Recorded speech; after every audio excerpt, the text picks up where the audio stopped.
Greetings brothers, today I'm going to be talking about 7 tips to make you a better 40k player, help you win more games in 9th edition, so stick around and make sure you watch the end of this video.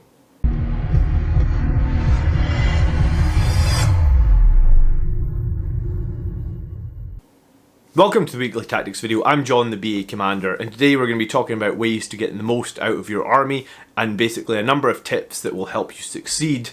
If that's of any interest to you, then please consider subscribing, and if you do find value in this video, I would appreciate it so much if you'd hit the like button. It just really helps the YouTube algorithm decide if my videos are worth showing to other people, so that's super appreciated. Now, just last week I put a poll over my community tab, and we use the community tab for a few things on this channel. We use it to go over community submitted army lists, which we do every week, and we also use it to ask questions. And one of the questions that I asked was, how are people finding Blood Angels in 9th edition? Are you winning games? Are you losing games? And are you running the melee lists or the balanced lists that I sort of endorse and run on this channel? Now, what was pretty surprising to me in general was 55% of players say that they are struggling to win games as Blood Angels currently. I know that our codex was early in 9th edition and has maybe not got the strongest rule set, but I still think their codex is good. I still think you can win games. I think myself and Jack have been proving that you can win games on a reasonably high level. Jack maybe more so than me, but that's what I wanted to touch on today. I want to do a video talking about tips and ways that you can make sure that you are doing the best you can in the games and winning more frequently. So let's dive in with tip number 1. So number 1 is going to be about knowing and using your command points to their fullest.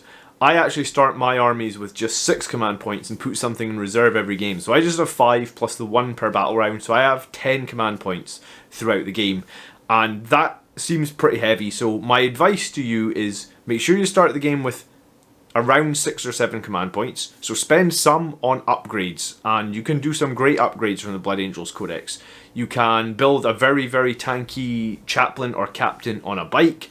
I highly recommend that. We also have Soul Warden. I talked about last week how good Soul Warden is, the Mortal Wound Shrug in a 5-up aura. Some people like to run the Selfless Healer Sanguinary Priest. So spend some of your command points, get some upgrades, and use these upgrades mainly as force multipliers. Another great one you can pick out of the Blood Angels book is Quake Bolts, which means if one of your units hits an enemy with a single shot, then you get +1 to hit with melee. Quake Bolts is brilliant. Some people run it on Eliminators, some people want to run it on a Primaris Tech Marine, for example. So use some of these upgrades and think of them as force multipliers. That's usually how I use mine. I'm also going to make a video in the near future about Psychic Mastery and how important that is if you're running a Psyker, but that's for another day. For now, let's talk about using those command points well. So if you think about it, you start the game, you're starting on 5 or 6 command points, you're maybe getting 1 back, so you've got a reasonable number of command points. Now, I think the stratagems that you need to be aware of that are general to everybody is counteroffensive. If Blood Angels are going to get into melee combat at some point, even if you run a balanced list like I do, you're going to be in melee combat. Having command points saved for counteroffensive is super valuable, I think. I would always, if there's multiple charges going off in the table, I would always try and hold on to 2 so you have the option for a counteroffensive. If you have built a really good, strong character as well, or even if you've not, 1 command point for Angel Sacrifice is always really good to have. So you need to hold on to some command points for key moments in the game, and I think those are 2 of the key things that I've probably spent the most command points on and got the most value out of in 9th edition. If somebody does charge us, let's say they charge us on 2 sides of the board, usually one of those units is going to be very good in close combat. So being able to fight with them first is going to be super important. Obviously you can run a Whirlwind and Suppression Fire, but sometimes that's not an option. You can't suppress everything across the battlefield, so saving some points for those is very important. Now, another thing that I want to say that I think is pretty good advice is spend some of your command points in turn 1. Like, the game, as it moves on, command points you spend in turn 1 to maybe delete a unit from the tabletop or keep one of your units alive kind of have a ripple effect throughout the whole game. Now, there is a danger where you burn all your command points straight away in turn 1, and I've just told you that's generally bad, but don't be afraid. For example, like I use a Redemptor and you roll a d6 for the number of plasma shots. In turn 1 and 2, if you roll a 1, 100%, you should probably re-roll that, for the number of shots. Maybe you're trying to kill a rhino, for example, in turn 1, and 2 plasma shots go through, so you're not going to do 6 damage flat, because you're high powering on your Redemptor. You fail one of the wound rolls, maybe spend 1 CP, re-roll that wound, make sure you do the 9 damage so you can open up the rhino. I guess when I say open up, I mean destroy it and get all the... I talk about it like a tin can, like open up the can, get to the inside, and then kill the beans inside or whatever. So, spend some of your command points early in the game on critical rolls that you think will provide good value that will ripple down through other turns, and then save some for those key interventions that you're going to need. So the only other thing to say about that is to really know all your stratagems really well, like the back of your hand. You might not remember all the names, but know their cost, know which phase you have to play them in, and be aware of what they can help you achieve. And doing that alone, I think it should help you get a bit better in general. The next one I want to talk about is controlling the map with minimal obsec, because I've built a list that has 1 obsec unit in it, and typically I don't lose too many games from obsec. I mean, obsec is a problem when you only have 1 unit in your list, but control the map using 1 obsec unit. And what I mean by that is, on most maps there's 2 objectives on your side of the table, 2 objectives on the enemy side of the table, and something in the middle. Sometimes it's 2, sometimes it's 1. I guess on battle lines it's none, but let's use battle lines as a good example. There's 4 objectives on the map. If you control 2 for the entire game, that's 40 points. The maximum you can score on primaries is 45.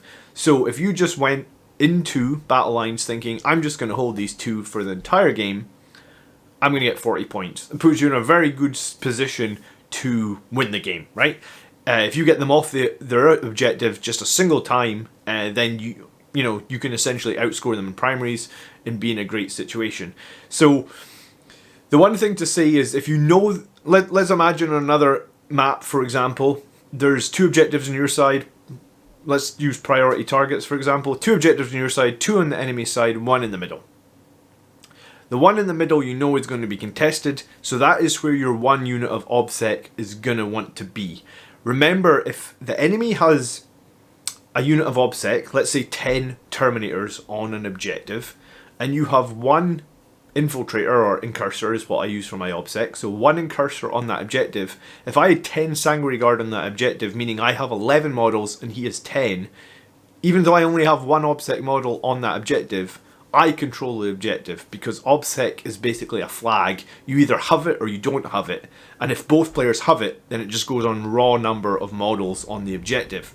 So what you can do, or what I would do, is get my Incursors into the middle of the board with Dreadnoughts, Blade Guard Veterans, Sanguinary Guard, whatever else we're going to chuck into the middle of the map, and hopefully use that 1 Incursor to touch the objective and basically give me the ability to obsec it and then still score very well on the primaries. So this is the great thing about Incursors as well, is they are mobile with guerrilla tactics. So if the enemy are going to, I guess, go for your backfield objective or a different objective, you can react to that with the Incursors to a certain degree. I find often in games my Incursors don't shoot.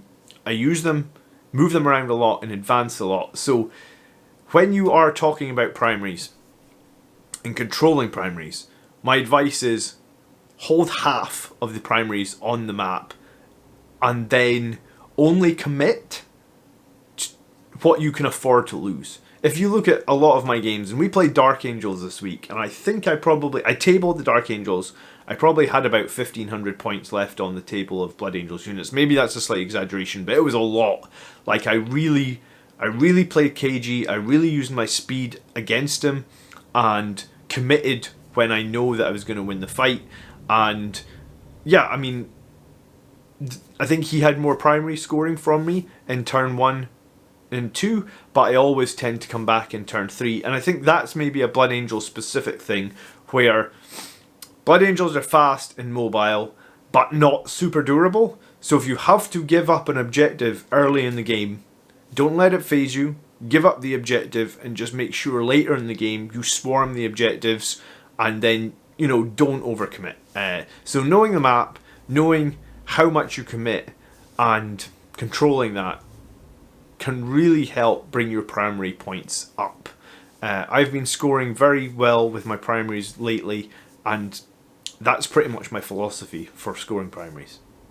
The next tip I want to talk about is simplify your secondaries. Now, I've done a few videos on this channel about secondaries, which ones I pick, what's good or what's not, but recently I probably want to just highlight 3 secondaries for Blood Angels that are very, very simple. And one is Octarius Data, which is you do the action in each of the board quadrants more than 6 inches away, and you do it basically 4 times, you get 12 points. It's actually very difficult for the enemy to deny you this secondary. It's probably good for guaranteed 8 to 10 points every game. Also, Oath of Moment is another one that's very simple. You get it by not failing a leadership every turn, so you're basically almost guaranteed 5. You're guaranteed 4. You might fail 1 leadership test throughout the game, but you're almost guaranteed 5 straight away. Every turn you kill a monster vehicle or character unit, you get another point. So if you do that 2 or 3 times throughout the game, which you arguably will do, that puts it up to 8. And any turn you finish a unit wholly within the middle, you get another 2 points. So Oath of Moment was very simple. I think it's very reliable for 10 plus points every game. The tournament I was just at, I probably think I scored between 12 and 15 points on Oath every game. So, Oath of Moment is very, very simple. The only time I suppose I won't take Oath of Moment is when they have an absolute ton of stuff going middle. And we played Dark Angels Deathwatch this week, and they did have that. And I think I ended up still scoring 10 points from Oath of Moment. So it's an almost guaranteed 10, even if the middle isn't easy to get. And it's very simple, right? You're going to be killing enemies anyway. You're going to not be failing leadership tests anyway. So as long as you've got in your mind you're doing the Octarius Data, which I guess in some ways could actually change out for Engage on All Fronts if you wanted to do that as well, but it's maybe not quite as reliable. Oath of Moment is very, very simple. And then the last one is usually map specific for me or enemy specific. If the enemy has 5 characters, we might take Assassinate. If the enemy has a lot of vehicles, we take it Bring It Down. If it's priority targets, then we'd probably just take the one where we control our own objective. But 2 out of 3 of my secondaries are, I've simplified them to the point where, like, I have a unit in the quadrant that can do the action. That's easy. You do that every turn. I have units killing the enemies. That's easy. I do that every turn. So, and then, yeah, the worst case, I suppose, is you could take Engage on All Front. If you're doing Octarius Data in all the quadrants, you're probably going to be doing Engage on All Fronts as well. But kind of keep it easy. And also, when I say simplify them, I also think sometimes if the enemy has a very difficult army to kill, or if the enemy's characters are going to be impossible to shoot or get to because of like bodyguards and stuff, then choose a secondary that is still simple to do, right? So, like, I played up against Death Guard, and yeah, I could get a lot of points for Bring It Down, but it's a lot of like toughness 8 vehicles with invulnerable saves, and I was worried like I'm not going to be able to kill all these vehicles, so I'm not going to get a lot of points for Bring It Down. So just don't pick it. Don't pick secondaries that are going to make you overcommit your units. If you get deep into the game, turn 4, turn 5, and bear in mind Blood Angels really get that power spike when we hit turn 3 from Savage Echoes. So before Savage Echoes, we're not that great in melee combat. We're decent, but we're not amazing. Once we hit turn 3, 4, and 5, we are great. So if you have a lot of your units still alive in turn 3, 4, 5, you're generally going to be able to make a lot of charges, you're generally going to be able to kill a lot of things, and get on primaries and complete your secondaries, right? So I'm usually quite willing to give up one objective and or some secondary points in the early game if it means, for example, okay, my Sanguinary Guard are going to be 100% strength when we come to turn 3. Or okay, I'm going to be able to make 4 charges when we come to turn 3, but I'm not going to do that much in turn 1 and 2. And that is a thin line to walk, but once you've learnt that with a Blood Angels army, like, I really feel like you can push on. I think, some of the recent games, I think against Andrew's Sisters, I was down, I think it was something like 9 to 39 points in turn 2, and I ended up with like over 90 winning the game. And it's, it really is just knowing, not overcommitting recklessly, and knowing that you have that strength at the end of the game. So if you can get to turn 3, 4 and 5, then you can usually do pretty well. And if you are going second in turn 5, there's very easy ways, like with Upon Wings of Fire and stuff, for us to get onto 3 primaries. And I'm using the Teleport Homer as well at the moment, so I've got loads of ways to get onto primary objectives basically at the end of the game and score those maximum 15 points. So simplifying the secondaries, as well as knowing the map and controlling the primaries, hopefully this is all sinking in and useful. But and if you are getting value out of this video, I'd love it if you hit that like button as well. So there's a lot to take in, but it's basically how I play every week, and also how I play at like all the events that I go to. I'm not infallible. I do make mistakes, but I think there has been a couple of games on stream where I've maybe given up too much early. I remember a game against the Death Guard where I did give up quite a lot of points early, but then I tabled them, but I still lost the game on points and I was kicking myself. So in that case, I played like too reserved. I kept my army alive, but I couldn't swing the points back. So I think that's the thing that I get from Blood Angels right now, is like, our codex is okay. It's not amazing. It was one of the first codex in 9th edition. We don't have a lot of survivability. I feel like our Sanguinary Guard are probably one of the biggest culprits. Like, they get gunned down so quickly. So I think knowing or playing a sort of like an obscured, reserved army until the right moment is very, very important. I also want to talk next about simplifying shooting, and I only recently started doing this maybe a couple of months ago, and it has helped me something huge. Simplifying shooting, and what I mean is, when you look at the table in a game, you have 10 different units that can shoot, let's say 24 inches, and they can all shoot, right? And they could all pick different targets. What I want you to do first is pick the units that can only shoot a single target, or pick the units that only are in range of one target, or something like that, and shoot all those units first. Because, for example, in one game I had my Contemptor over at the left hand side of the board, right, and I brought down a unit of Scepters over on the right. The unit of Scepters are only in range of one unit, because they're 18 inches away. So what's simple in that decision is, shoot the Inceptors first, right? Because that is their only target. That is the only thing they can shoot. If they shoot that target and kill it, then it makes your decision making on the Dreadnought much easier. You know, the Dreadnought's got a 45-inch range on those Volkite Contemptors. He could almost shoot the whole battlefield. So the decision on his shooting is actually very difficult.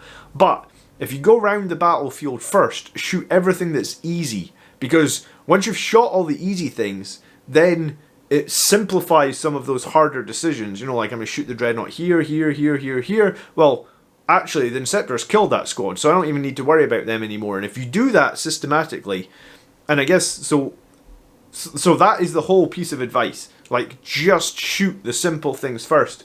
And I think I said out loud in one of my streams, like, shoot the easy things first. And my opponent was like, easy? What's easy? And I was like, no, I don't mean your army's easy to kill. I mean, I need to shoot the things that are an easy decision for me to make my future decisions that much easier to do.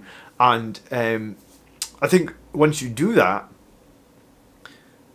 it opens up the board and it opens up the play a little bit, and I think that will actually genuinely help you, and you will never find that you have actually wasted a round of shooting or anything like that, where, oh geez, I needed to kill those, but I shot the wrong unit at them first, so now I've wasted all these other shots. And even if it's weak shooting, like if it's pistols or whatnot, still shoot them all first. Make the shooting phase work for you as best as you possibly can. So we've simplified the map, we've simplified the secondaries, we've simplified the shooting. What's next? I want to talk about an actual game plan, and I think up until recently when I built a list, and I think a lot of people have asked me to do a video where we talk about how I think about building a list, but I think one of the things is the actual game plan. Like, what is the plan for the list? Like, how is it going to go around the board? Like, what's going to go middle? What's going to contest? What's going to go into deep strike? What's going to do your secondary objectives?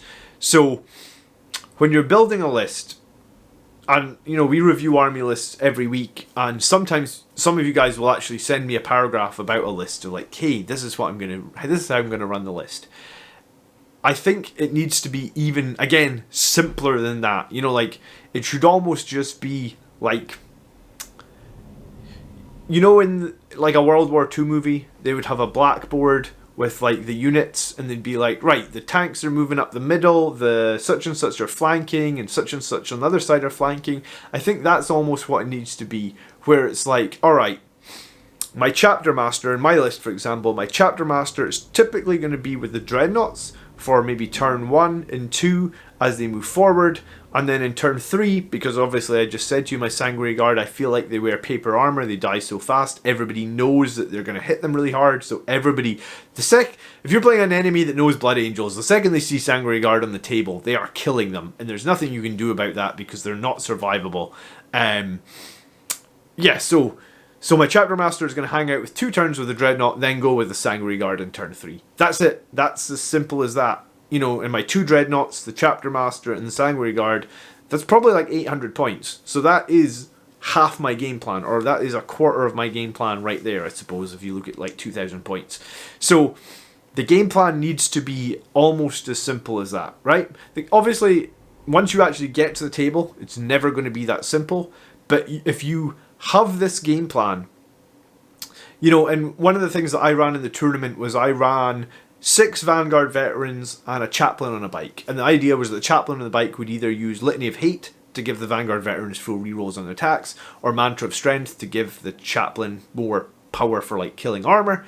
And they were going to be sort of like a fast moving flanking unit that's going to go and contest like a I guess is what I would say is a tertiary primary objective. So a primary objective that is like on the edge of the battlefield. Like, they're not going middle, they're going down a flank. They're going to make it difficult for the enemy to control a flank, and if I kill the enemy on that flank, then I can leave either like the chaplain or the Vanguard veterans on that objective and then push on with the other unit. Sometimes you do want to have 2 units on an objective, and I guess we can talk about that as another tip.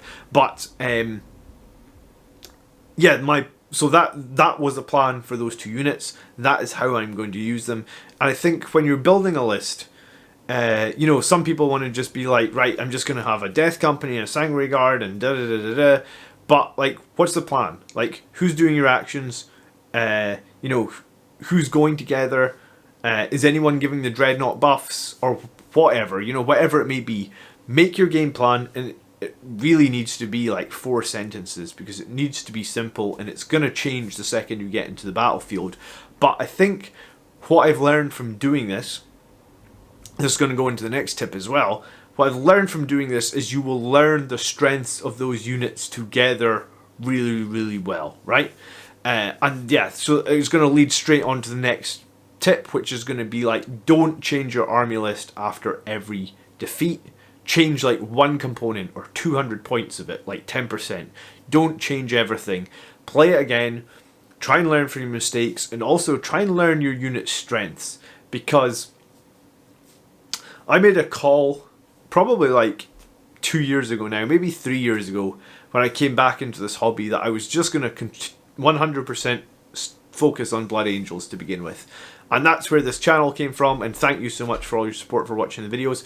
But I think what's happened is, most people would agree Blood Angels aren't in a great position. However, I am consistently winning games week in, week out against meta armies, stronger armies, newer codexes, and I'm beating them at tournaments as well. And I think the reason that I'm doing that is because I know the exact strength of my units, because it's repetition, right? You know, it's like, you've played that unit so many times, you know if it charges that such and such, it's going to kill it or it's not going to kill it. So I'm not going to make that mistake or I'm not going to make that move. And I haven't done a maths video for a little while now, actually. So if anyone wants to see a maths video, then please let me know in the comments and I'll make one. But to begin with this channel, we spend a lot of time doing math on how strong various Blood Angels units are, how much damage they can do, and if they're worth including in your army list. And I think, based on all that, and using the repetition of many games, then basically you can get to a point where, like, yes, the Codex maybe isn't the strongest, but I don't feel Blood Angels are a weak army. Like, yes, there are some lists that are going to beat me, 100%. Maybe AdMech, for example, right now are a little bit undercosted. I don't know if I do well against AdMech, but I think in general, I think used right and used with enough knowledge, then actually Blood Angels are in a really, like, they're a fun army to use, and I definitely, as much as I maybe complain now and then about some of the balance in 40k, and I think I do complain about the balance, I would like the balance to be better, but I think 55, you know, my win rate is so much higher than 55%. Or, sorry, it was 55% of people that were struggling to win games. So the win rate of most 45% of Blood Angels felt they mostly win their games. Well, I think anyone that's watching the channel for a while, win streak is back. We're at 6 wins in a row. With this list, I actually have won, I think it's 13 out of the last 14 games. And bar like one little blip in the middle there where Chapter Approved came out, I've probably won like 40 out of my last 35 games or something with Blood Angels, including some tournament games. So I think that knowing your strengths, making this game plan, if you haven't done that, then I think that's really going to help you out. So I realise now this video has become quite long, and I actually have a bunch of other tips that we could go into. I'm not 100% sure if this video is going to be super useful. This is very different to what I've done previously, and one of the reasons that I've done it this way is because I am moving house. And I mean, if I turn the camera around, you will see there's literally boxes everywhere. This place is like an absolute disaster zone. So haven't had as much time to film like a high quality video. My pictures are off the wall. The place is a mess. So please let me know if you found this useful. I can go into depth on any more of these topics. I can also add a bunch of other